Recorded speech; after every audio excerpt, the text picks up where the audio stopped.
गावामध्ये पाण्याचा स्रोत नसल्याने गावाला पाणी मिळावं म्हणून भारत निर्माण पाणी योजना मंजूर करण्यात आली। या योजनेमध्ये मोठा भ्रष्टाचार झाला। योजना पूर्ण होऊन आता 4 वर्ष झाली, मात्र गावातल्या राजकारणामुळे ग्रामस्थ अद्यापही पाण्यापासून वंचित आहेत। अहमदनगर जिल्ह्यातल्या श्रीगोंदा तालुक्यातलं हे टाकळी कडेवाळीत गाव। या गावात पाण्याचा एकही स्रोत नाही, त्यामुळे गावकऱ्यांना पाण्यासाठी वणवण करावी लागतीये। गावातील महिला आणि पुरुषांना 8 किलोमीटरवरून पाणी आणावं लागतंय। गावाची पाण्याची समस्या दूर करण्यासाठी ग्रामपंचायतीनं शासनाची 75 लाख रुपयांची भारत निर्माण पाणी योजना मंजूर करून आणली। योजना मंजूर झाल्यानंतर ग्रामपंचायतीनं कामाला सुरुवात केली।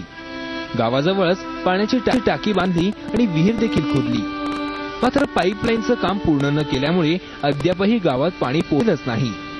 गावात काँग्रेस आणि राष्ट्रवादीची सत्ता असल्यानं 2.5 वर्ष काँग्रेसचा सरपंच तर 2.5 वर्ष राष्ट्रवादीचा सरपंच आहे।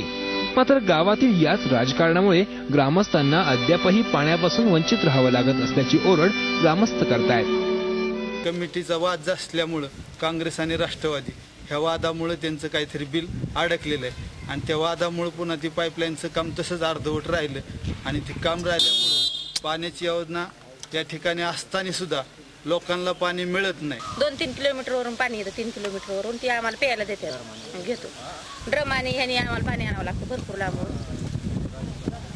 मोटरसायकलीवर म्हणा, बायांना हंड्याने म्हणा, दूर म्हणजे लांबून आणावं लागतं पाणी आम्हाला। 4-4 दिवस एका म्हाताऱ्या माणसाला 4-4 दिवस आंघोळ्या नाहीत, काय करायचे याला?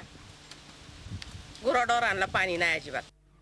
75 लाखांची योजना असताना केवळ 45 लाख रुपये खर्च करून योजना पूर्ण केल्याचं दाखवण्यात आलं। एवढंच नाही तर तत्कालीन आदिवासी विकास मंत्री आणि विद्यमान आमदार बबनराव पाचपुते यांच्या हस्ते या प्रकल्पाचं उद्घाटनही करण्यात आलं, पण प्रत्यक्षात गाव मात्र तहानलेलंच। योजनेबाबत ग्रामस्थांनी विचारणा केली की सरपंच आणि पाणी योजनेच्या कमिटीकडून दंबाजी केली जाते, असा आरोप इथले ग्रामस्थ करतायत। माझ्यासारख्याने जरी विचारायचं ठरलं त्यांना तरी आमच्यावर एकदम डॅशिंग, विचारायची सुद्धा सुराणी नाही, म्हणजे इतक्या लोकांना त्रास दिलेला आहे। ह्याच्याला सर्वसक जबाबदार कमिटी।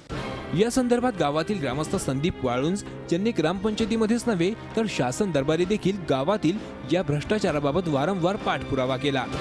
व्हिडिओ साहेब, तहसील आपले कार्यकारी अधिकारी यांना सविस्तर अर्ज देऊन त्याच्यावर काय पाठपुरावा झालेला नाही। अखेर त्यांनी झी हेल्पलाईनकडे तक्रार केली। या भ्रष्टाचाराबाबत विचारणा करण्यासाठी आमच्या प्रतिनिधींनी श्रीगोंद्याच्या तहसीलदारांना गाठलं। गावात झालेल्या भ्रष्टाचाराची त्यांना माहिती दिली। या संदर्भात तातडीनं चौकशी करण्याचे आदेश त्यांनी बीडीओंना दिलेत। एवढंच नाही तर चौकशीनंतर दोषींवर योग्य ती कारवाई करण्याचं आश्वासनही त्यांनी झी हेल्पलाईनला दिलं। भारत निर्माण योजनेअंतर्गत जे गैरकारभार किंवा झालेलं असेल तर त्यामध्ये मी वैयक्तिकरित्या पाठपुरावा करू शकतो आणि त्याबाबत माननीय जिल्हाधिकारी महोदयांना तसा अहवाल मला सादर करता येईल। तहसीलदारांनी आश्वासन तर दिलंय, मात्र जोपर्यंत या योजनेत भ्रष्टाचार करणाऱ्या दोषींवर कारवाई होणार नाही, जोपर्यंत ग्रामस्थांना या योजनेचा खऱ्या अर्थानं लाभ मिळणार नाही, तोपर्यंत झी हेल्पलाईन या पाणी प्रश्नाचा पाठपुरावा करतच राहील। कारण सवाल टाकळी कडेवळीतल्या गावकऱ्यांच्या हक्काचा आहे। निखिल चौकर, झी मीडिया, अहमदनगर। झी 24 तास रहा एक पाऊल पुढे।